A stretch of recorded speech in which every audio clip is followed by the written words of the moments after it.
Praise the Lord. Hallelujah.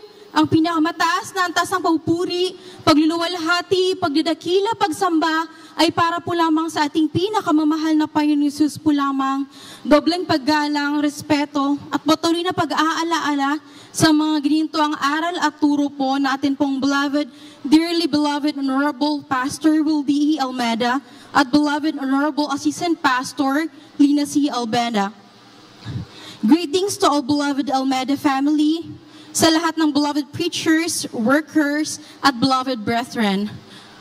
Hallelujah, nagpapasalamat po ako sa ating pinakamamahal na Panginoong Jesus na binigyan po ko ng pagkakataon na dakilain, pasalamatan po siya. Hallelujah. At i-share ko lang po, bagamat sa dakilang kahabagan po ng mahal na Panginoong Jesus, kami po'y napadako sa banal na gawain na ito. Simula po, hindi pa po ako pinapanganak mga minamahal, bata pa po ako.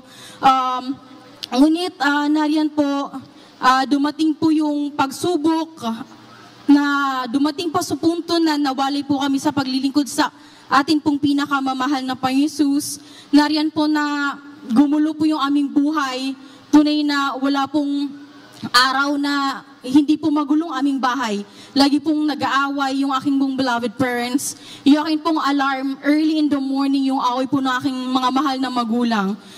Nariyan po na dumaan din po kami, masabi ko, sa matinding paghihirap dahil nung nawali nga po kami sa ating mahal na Panginoong Hesus.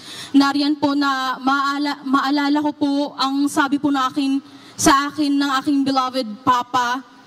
Nung ako po'y grade 6 po ako that time, nung ako po'y mag-high school, sabi niya sa akin, anak, wala akong may pagpapaaral sa'yo dahil yung papa mo walang pera. Dahil back then, mga minamahal, when I was in elementary, mga minamahal talagang, kahit po pair po ng, praise the Lord, uniform, hindi po kayang i-provide ng akin pong beloved parents, mga minamahal, dahil nariyan po yung masabi kong kahirapan, mga minamahal, umabot po sa punto na kahit mga minamahal, asin, hindi po kami makabili. Ngunit dakilang ating mahal na Panginoong Hesus sa kanya pong mga pangako, mga minamahal. That time, lihim po ako na nag-pray sa ating dakilang Diyos. Sabi ko, mahal na Panginoon, alam mo yung desire ng aking puso. Alam niyo po, mga minamahal, weeks after ng pag-uusap namin na aking beloved Papa, may lumapit po sa akin na teacher, sabi niya, Ange, kasama ka daw sa scholarship, glory to God, hallelujah. Yes, alam niyo po, mga minamahal, yung scholarship na yun, from head to foot, provided po ng ating mahal na Panginoong Jesus. Hallelujah. Yes, amen. Hanggang po, dahil yung scholarship, sabi hanggang high school lang, mga minamahal. So, another prayer na naman, mga minamahal. Praise the Lord. Dahil talagang hindi po talaga kaya, mga minamahal, na aking mga mahal na magulang. And I pray, mga minamahal, I prayed, sabi ko nga, mahal na Panginoon, nandito na po ako, batid kong ikaw mag-provide lahat.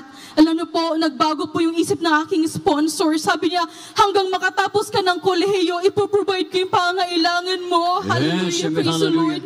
Alam niyo po, hallelujah, nasa boarding house po ako. Wala na po kailangan, mga minamahal, kahit sabon. Provided po yung aking dakilang Diyos. Hallelujah. At hallelujah, praise the Lord, i-share ko din po, mga minamahal, na before po ako mag-OJT, talagang need po ng magpa-medical, mga minamahal. So, nagkaroon po ako, mga minamahal, ng severe back pain. Yung back pain ko po, mga minamahal, talagang hindi na po ako, nasa bed na lang po ako, mga minamahal. Talagang it took me like minutes, 30 minutes bago po ako makabangon. Dahil sobrang sakit po, mga minamahal, na aking back pain. Hindi ko po alam kung bakit, mga minamahal. Praise the Lord, hallelujah. At based nga po sa result, nung nagpa-medical po ako, sabi ng aking doktor na meron po akong pasintabis po sa mga kumakain. Ako po'y, meron pong, kapag umiihi po ako, may kasama na pong nana. Praise the Lord. And that time, mga minamahal, meron po akong anemic po ako, mga minamahal. So sabi na aking doktor, kapag hindi po ako mag-rest or hindi ako mag-take ng gamot, hindi po ako makakapag-OJT. Praise the Lord. At that time, mga minamahal, talagang naalala ko po yung turo po lagi ng ating beloved friends in the Lord, ating mahal na ginagalang na pastor, na sa oras ng kagipitan, tayo po'y magsumamo, tawagin ang ating dakilang Diyos. Hallelujah. Yes, amen. Hallelujah. That time, talagang lumuhod po ako, naniklood ko sa ating dakilang Diyos, na sabi ko, mahal na Panginoon, since bata pa po ko, ang dami ko pong mga patotoo na nakita, cancer pinapagaling mo, ito pa kaya na aking nararamdaman. Alam niyo po mga minamahal, weeks lang po yun. Instant po pinagaling po ako ng ating dakilang Diyos. Yes, Wala pong gamot mga minamahal. Napakabuti ng ating dakilang Diyos. Hallelujah. At hallelujah, just last year po mga minamahal, nung nag-celebrate po kami ng New Year sa Pastoral House, nung parang all of a sudden nagkaroon po ng, bigla pong sumigaw yung aking beloved mama sa likod. Yun na po pala mga minamahal, nagkaroon po siya ng stroke. Talagang inaklik mga minamahal. In a moment lang po, bigla po siyang hindi makapagsalita, hindi makatayo, hindi makalunok ng pagkain. Talagang bilang anak mga minamahal, sobrang sakit po yun makita yung mahal na ina, ganun po yung nararamdaman. Praise God, imbis na mag-celebrate po kami ng New Year mga minamahal. Praise the Lord. Ngunit alam niyo po, dakilang mahal na Panginoon, He's our greatest physician, mga minamahal. Hallelujah. Yes, praise the Lord.